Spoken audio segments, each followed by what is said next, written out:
It's a battle of narratives and a battle of track records in the run-up to the 2024 polls as the finance minister today tabled the white paper on state of the Indian economy before and after 2014. The government has highlighted how it inherited a mismanaged economy from Sonia Gandhi-led UPA government. The white paper states that the economy under UPA government was completely mismanaged.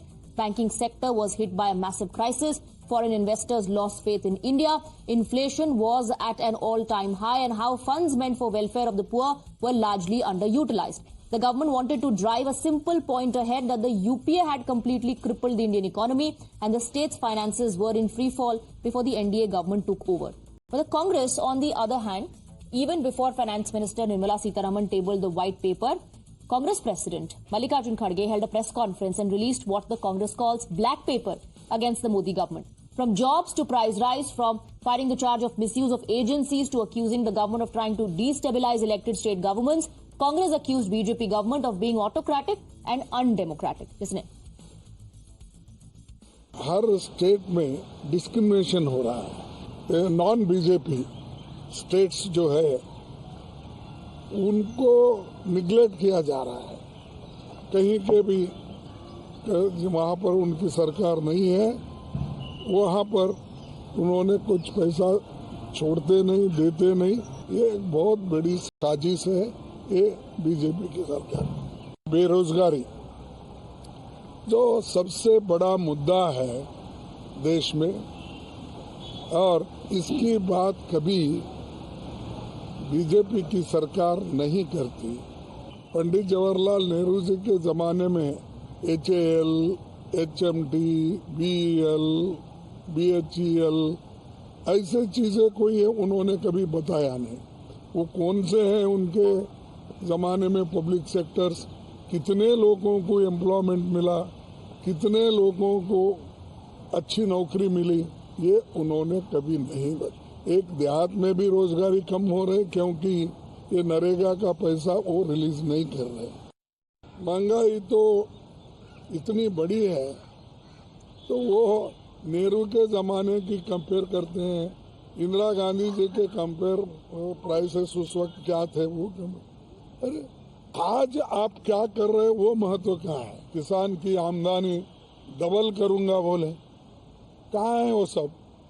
और ये सब बातें parliament में उसका उत्तर या उसके बारे में कुछ नहीं बोलते. ना बेरोजगारी के बारे में बोलते हैं, ना महंगाई के बारे में बोलते हैं, ना किसानों के बारे में. दूसरे चीज लाना. But Prime Minister Narendra Modi blunted Congress Party's black paper attack by calling it Kala Tika. He said, for nation's progress, Kala Tika will ward off evil eye. Kharge जी आ गए हैं तो मेरा एक धर्म तो निभाना ही पड़ता है मुझे. कभी कभी कुछ काम इतने अच्छे होते हैं जो बहुत लंबे समय तक उपयोगी होते हैं. हमारे यहाँ कोई बच्चा कुछ अच्छी चीज कर लेता है, कोई बच्चा अच्छे कपड़े वपड़े पहन कर अवसर के लिए तैयार होता है, तो परिवार में एक आध स्वजन आ जाता है, किसी की नजर लग जाएगी, तो काला टीका कर दो. आज देश पिछले 10 साल में समृद्धि के नए नए शिखर सर कर रहा है. एक भव्य दिव्य वातावरण बना है, उसको नजर न लग जाए, इसलिए काला टीका करने का एक प्रयास हुआ है. मैं उसके लिए भी खरगे जी का बहुत धन्यवाद करता हूं, ताकि इस हमारी प्रगति की यात्रा को कोई नजर न लग जाए. Well, these developments come on a day when opposition finds itself caught in the corruption quagmire. A sensational BMW cash haul link has emerged, with the Enforcement Directorate joining the dots between ex-Chief Minister of Jharkhand Hemant Soren and Congress leader Dheeraj Sahu. Remember, Hemant Soren is being probed in a land scam, and as part of the probe, the ED seized a BMW from his Delhi residence along with 36 lakh rupees in cash ahead of his arrest. This car, as per the ED, is linked to another tainted leader of Congress party, Dheeraj Sahu. As per the central agency, the BMW is registered at the premise of Dheeraj Sahu in Gurugram's Manesar. They also say that it is registered to Dheeraj Sahu's company. Remember, Sahu was raided by the Income Tax Department and cash over rupees 350 crores was recovered by the tax sleuths. ED has now summoned Congress MP Thirath Sahu as part of the money laundering case against Hemant Soren. He is likely to be questioned about this very BMW SUV. Just last night, ED sleuths again searched his residence for over 2 hours. Incidentally, both Congress and JMM are alliance partners in Jharkhand. Now, the BJP is citing this as the biggest evidence of black deeds and graft taint on the opposition, something that no black paper can whitewash. Hemant Soren के दिल्ली के घर से एक BMW car जब्त हुई थी। आज सारे समाचार पत्रों में, चैनल्स में एक बात बिल्कुल स्पष्टता से आई है, ये BMW कार जो है ये किसके नाम पे पंजीकृत थी? ये पंजीकृत थी धीरज साहू के नाम पर। लेकिन हेमंत सोरेन की BMW जो इस्तेमाल कर रहे थे जब्त होती है उनके ही आवाज से। और ये क्या दर्शाता है?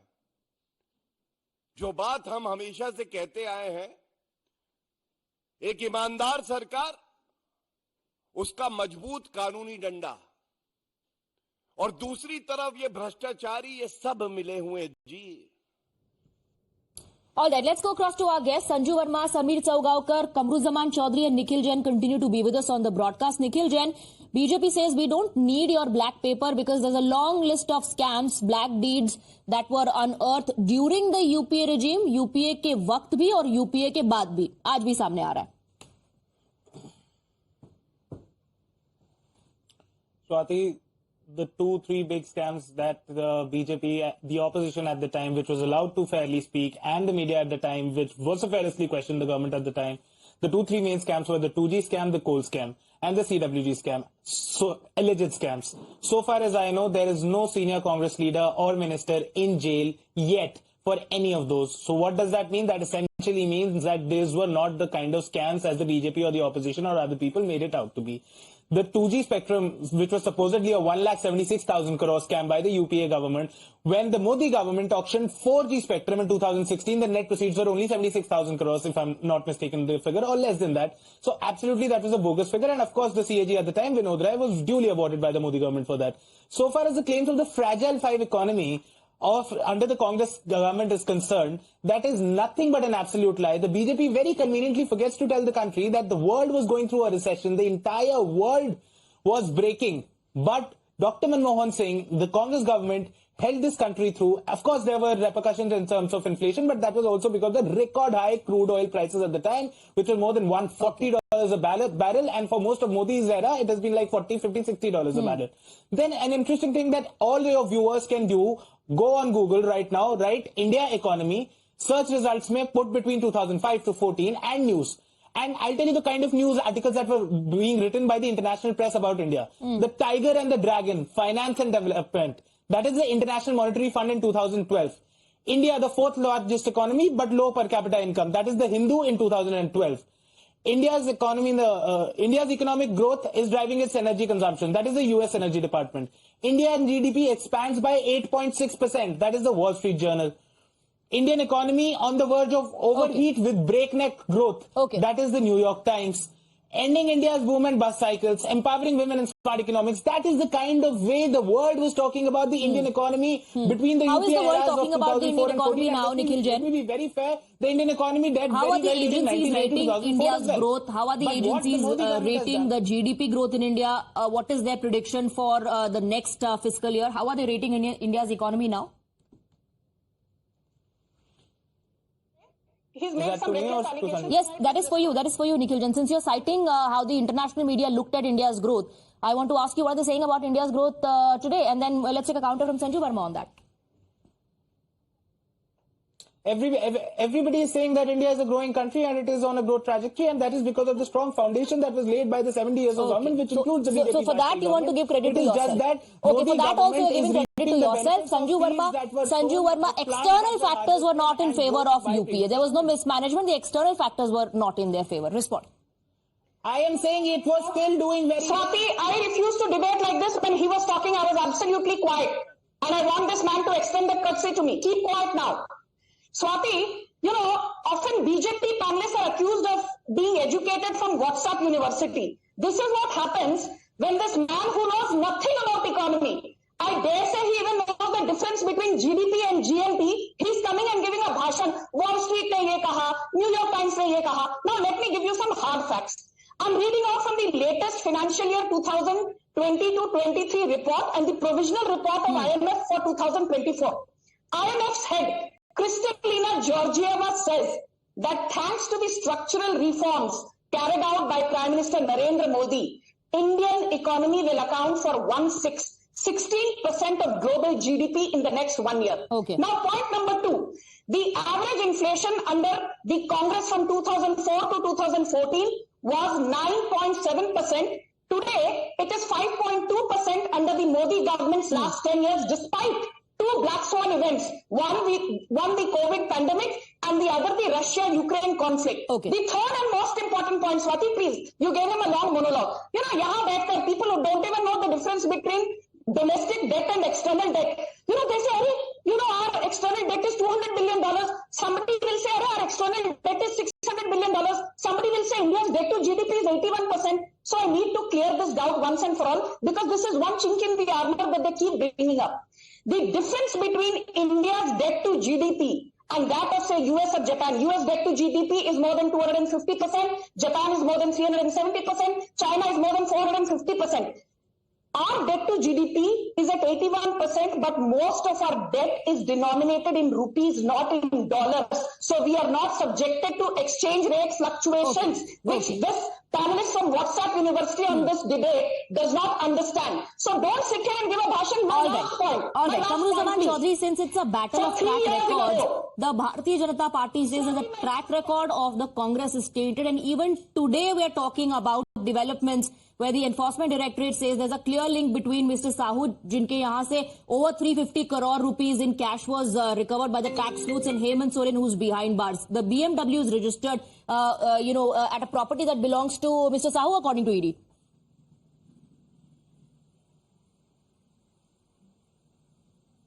Well, Swati, anybody involved in corruption or misdeeds, cheating the economy or cheating the public of anything is naturally bound to be investigated. But our MP from Orissa, Mr. Sahu, has already challenged the Income Tax Department to say whether the 350 crores seized from his house and his offices were illegally gotten money or not. A company runs as a turnover of over more than 10,000 crores. The Income Tax Department is yet to come out with the facts, disclaiming what Mr. Sahu has been saying. Leave that aside. Every time, the ED goes after the opposition leaders, it is made to feel as if the entire corruption is being done by the Congress and its associates. But the moment these same corrupt leaders join the BJP, you become a Hemanta Biswa Sharma, you become an Ajit Pawar, or you become a Shubhendu Adhikari. What is this all about?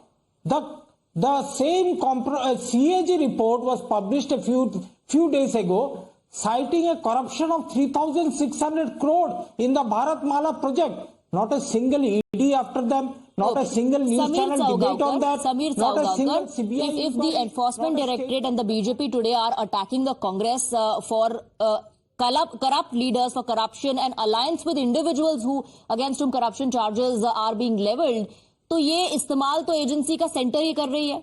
जो लोग BJP में शामिल हो जाते हैं उनके खिलाफ कोई एक्शन नहीं होता.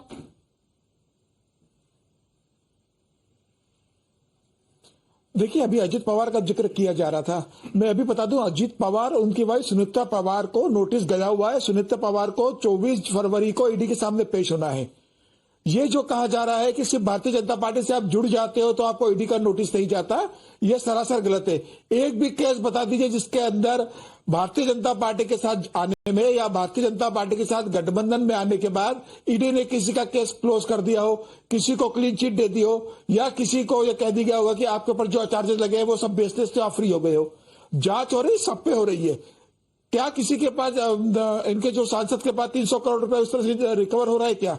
आज मुख्यमंत्री हेमंत सोरेन पकड़ाई में आते हैं तो वो कहते हैं कि सरकार का दुरुपयोग, सरकारी ईडी का दुरुपयोग कर रही है.